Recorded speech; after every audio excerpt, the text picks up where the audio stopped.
Pendurthi police station పరిధిలోని గొల్లివిల్లివానిపాలెం గ్రామానికి చెందిన 2 సంవత్సరాల చిన్నారి బేబీ రుగ్విగా శ్రీ నిన్న సాయంత్రం 6:15 సమయంలో కనిపించకుండా పోయింది.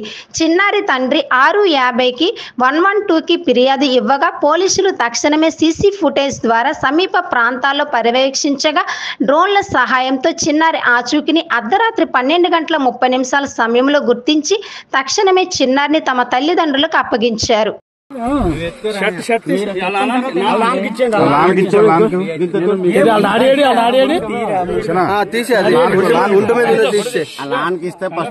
టెన్షన్ పడకండి,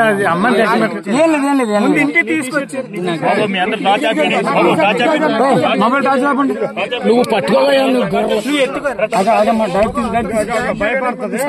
మీరు ఎవరు బాగా